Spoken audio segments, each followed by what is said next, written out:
Why should I print out and review my cruise e-ticket?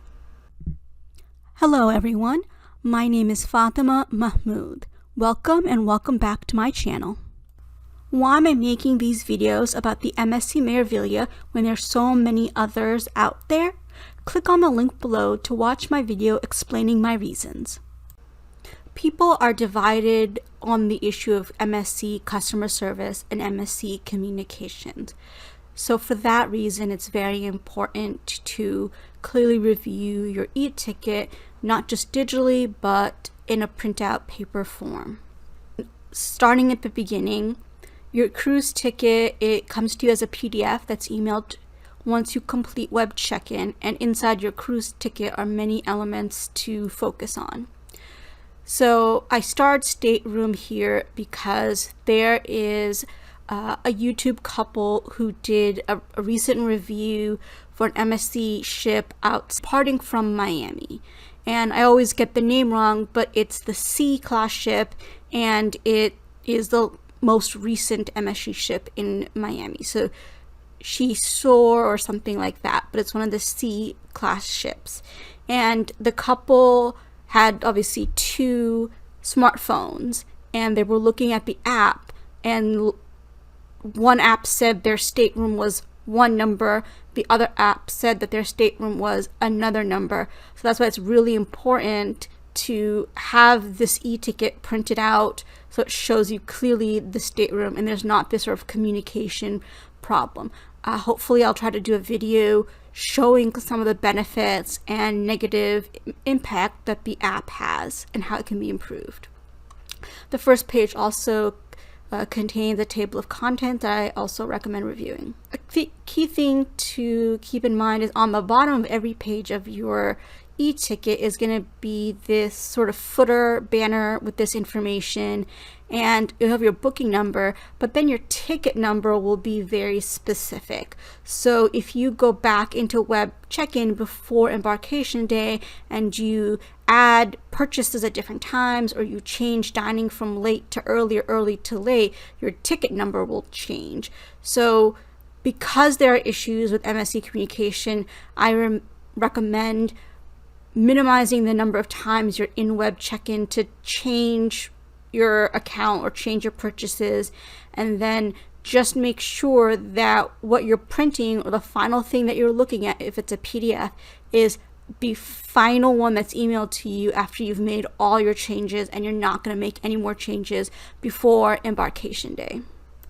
The e-ticket is set up in certain ways and certain topics on certain pages, but I'm going to go in the order of what impacts embarkation day the most. When I arrived in the Orlando port, Cape Canaveral, and you're entering the terminal for MSC, the first thing that a gentleman is saying, standing by the TSA scanners, is have your health questionnaire out. Have it out, have it out, have it signed, have it signed. And there was a side table there with pens for people to sign it. Obviously, that area was convenient for them to do that. They may not have access to similar tables or pens beyond TSA check-in. But even though this is on a different page in the ticket, this is the first thing you're hearing about when you're entering the terminal. Here's a later section of the e-ticket, section 8, and in step 3 of the steps for embarkation, they talk about a health screening and COVID-19 swab test will be conducted. Hand in your printed copy of your completed and signed mandatory health questionnaire to the MSC staff. So this creates two impressions. One, that this handing in of your health form happens later, whereas it seems to happen pretty early on. Another thing I want to bring up is, yes, they do a swab test right then and there. On my first cruise, I was confused about this because the requirement is that when you sail out of America, is that you have to have a negative COVID result no more than 2 days before embarkation day. So I was confused. Why are they doing a swab test again? So this is just extra. This is to be sure. But another thing to think about, again, in terms of communication, is no one ever communicated to me the final results of this embarkation day swab test. There are videos out there where people said, particularly when it's MSC sailing out of Miami, oh, we had to wait in this waiting area and it took a while. That was not the case for me in Orlando at all. They swabbed it, and then I can't even really remember because I felt like I just kept going onto the ship. That no one stopped me, no one made me wait in an area. So that's a contrast between sailing out of Port Canaveral versus sailing out of Miami. So if you're thinking about printing this form, which I encourage people to do, I'm first going to talk about the pages that you should definitely print out. I encourage you to print everything out, but if you have to be selective about pages to print out, these first ones are the ones that I strongly encourage you to definitely print out. So the embarkation form has to be printed. It just has to. You need to hand that in when you're showing your passport, your ID, your vaccine card, and your negative COVID test. And so here's the thing about MSC and, communication. This form must not be printed using double-sided printing. I don't really know why. I don't really know what this really means. I know what double-sided printing is, but why is this happening? Why do you require this? And, what happens if someone accidentally printed a double side? Nothing seemed to be an issue at the port itself and at the terminal itself. So if this is unnecessary, then it should be removed, because you don't want to include in communication to your passengers, to your clients, through multiple channels of information that is generally unnecessary and that will generally lead to confusion. I definitely recommend that you print out all of your purchase services. This can also be considered like excursions and add-ons that you did when you're at web check-in, because there can be problems between what the app shows that you purchased, some of the details could be wrong, and what on your online account through web check-in, what it shows you purchased. So print this out, please. There is a YouTuber who went on an MSC ship, not the one that I went on, and he was talking about there was no app. And I'll do a video about that later on, but one of the dedicated pages to the e-ticket is getting you to use the app. So maybe if you don't see this in your e-ticket, you should check the MSC website to see whether or not your ship actually utilizes an app, because I found out that not every single ship utilizes the MSC app. I recommend, as they're recommending here, that you download and start using your app when you're at home. I think that's really important, but I'll try to do an app video to show all the pros and cons of the app.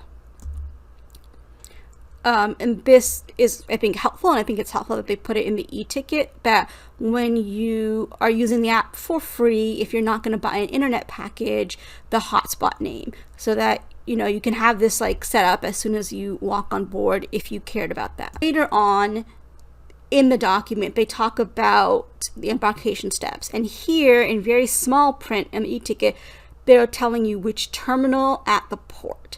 And so a YouTuber was saying, no one was telling me what terminal. It was very confusing. People will sometimes criticize MSC about embarkation day. I had a lot of nerves just as a first-time cruiser, but because I thoroughly reviewed my e-ticket, I was less confused. So even though this terminal number is in small print, it's there. And of course, when you're driving to the terminal, the signs will say which terminal is. But here is a legitimate way that you would know beforehand which terminal that you're going to. This was a huge issue for me because I was a first-time traveler. There are multiple places in the e-ticket that says do not arrive before your check-in time. And I even had at least 2 phone calls with customer service trying to put in a request for my time to be moved earlier compared to this, because of when my hotel checkout was, when lunch was, etc. This was just a very inconvenient time for me. And advice I received from a travel agent was, well, I recently went on a different cruise line and it was okay, we showed up early. And I ultimately ended up doing that, but I felt very nervous because it felt very much like a risk. and I'd never been to a cruise port. I'd never been to this cruise port, so I didn't know if I would be rejected. Then I'd be standing outside in the sun with my luggage, without access to maybe water, without access to maybe a restroom, more importantly, and how many hours would I have to stand, and would there be chairs I could sit on while I waited? So this got me very worried, and the embarkation day experience was very different. So there are lots of things, and I try to point this on the videos, there are lots of things MSC has to put in writing, just like any business has to put in writing. And so these are the rules, and they had to put it in writing. But the in-person practices were quite different. You know, as I approached the terminal and their MSC terminal staff there, I kept saying to them, like, I'm here really early. I'm here several hours before my ticketed time. And they're like, no problem, just come on in, no problem. And I was a solo traveler, so maybe the response would have been different if my party size had been bigger. Another lady was even joking with me when I told her, like, is it okay for me to start checking in right now? Can I get my cruise card now? And she's like, yeah, it's no problem. She's like, don't worry, we're here from 10 a.m. So what I've heard online is that pre-COVID, there was less of this scheduled check-in time, and people had a lot of flexibility when they could get on board. Even if they didn't have a special tiered experience, people really liked getting to the terminal soon after hotel checkout, or getting an early flight, and having a meal on board and using the pools. People were very excited to get all that started. And it seems like the COVID rule is we have to have staggered check-in. We have to have select times. But the practice in Orlando was much lax. I don't want anyone to get in trouble for that. But this sort of big separation, this big gap between what's written and what you're told in writing and the actual experience, it can lead to a customer service experience that it ends up with feedback that maybe the company doesn't want.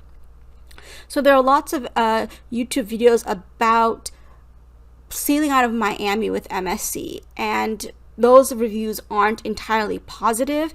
The video shows large crowds, the video shows sections for vaccinated and unvaccinated. Mostly unvaccinated is kids 12 and under. And I also wonder if the port that you sail out of has an impact on the strictness of following the rules. And again, as I mentioned, there's a lot of differences between pre-COVID and during COVID. So that's something to keep in mind. So I saw this on the e-ticket, and I said, how do you book your transfers and excursion with MSC Cruises? Like, I booked it myself, though I did contact a travel agent for advice, and that person also couldn't figure out like how you do this online. So maybe it's a US thing, maybe MSC clients coming out of different countries have the option to book shuttle transfers and excursions, etc., and flights through MSC. If you know about this, let me know. If you're able to do this and you're in the US, let me know how you did it and what dates you did it for. So on YouTube videos and throughout this e-ticket, lots of talk about the wristband.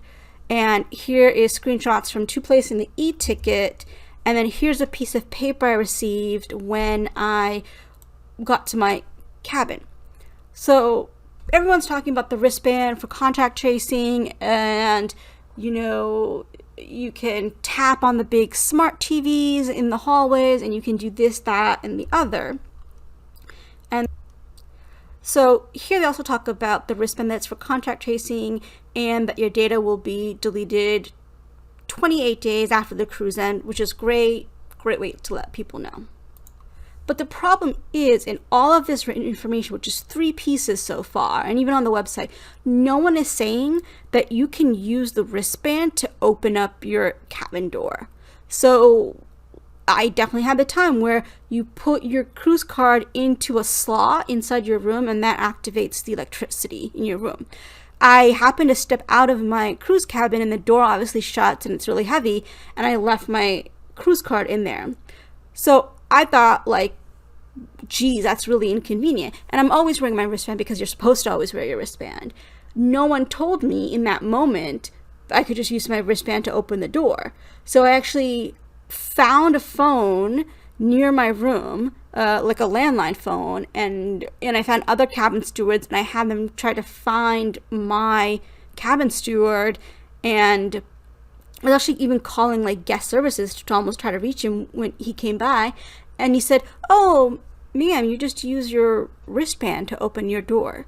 So that's helpful, but communication, again, MSC communication issue, you could put it in writing somewhere, and if you can use your wristband to open your doors, and if you're going to mention the wristband multiple times in multiple places, mention that along with it. I am a fan of this part of the e-ticket where they show you the picture and they show you the itinerary like this. These pictures are also on the MSC website, at least the US website, when you're trying to determine which cruise to book. And I just happen to be a fan of it. And I encourage everyone to keep looking at things like this. Also on page or section 2, you will have information like the details about your actual room that you used. And I think it's important that you check this to make sure that what you book is what you get. Again, with the same story about the staterooms, because it could be different than what's listed in the app. This could also be beneficial to you in the future if you want to book on another MSC ship, if you want to get a very similar type room because you really liked it or you did not like your room and you want to try a different type. So these are the details that will help you compare and contrast. So I think the next thing about dining is really particular to reduce capacity during COVID. So I thought it was important to be very clear about which dining I wanted, early or late, and I kept trying to get them to change my ticket to do that. They did change my ticket, but then again, that goes back to your ticket numbers changing, so make sure you have the most recent stuff. During reduced capacity because of COVID, it doesn't matter if you're doing late dining or early dining. Here's a screenshot from the daily program, and basically they're doing open seating dining, and these two restaurants here are just the main dining room, and obviously it says here that the Waves restaurant really is for Aria guests, the people who buy that experience level. There are other sections that I want to encourage you to read. Me being me, I encourage you to read the whole e-ticket, but once you do get time, please try to read the whole thing. But I want to focus on a couple of sections. Your cruise destination, get ready for departure, health and safety protocols, which is not numbered, but it's important. Safety and code of conduct on board, that tells you about, this number of horns means this. What do you do when someone's overboard? That sort of thing. When you get to the section on your luggage tag, don't just cut up your luggage tags and, just utilize them and put them and attach them to your luggage, but take time to go through the images that's on that page, and there are detailed information on the side panel, so read that. Try to read the privacy information. There's a YouTuber who talks about not enough people read their whole contract or read the fine print, and so this is the fine print, especially when it comes to what the line is saying it's going to do or reserving the right to do with data that's collected about you, your images, pictures that are taken of you when you just happen to be on the ship, regardless of if you're purchasing or not. Just remember that the information I provided is subject to change based on the ship you're cruising on, the season, the port or the location of the cruise, and external circumstances such as weather and health crises. Thank you for watching my video. I'd love to hear from you on email at fmahmood@wellesley.edu. You can also find me on LinkedIn at that address. And if you do send me a connection request, please go ahead and send me a note. Before you go, please like, comment, share, and subscribe to my channel. I'd really appreciate it. And please go ahead and watch my next video. Thank you.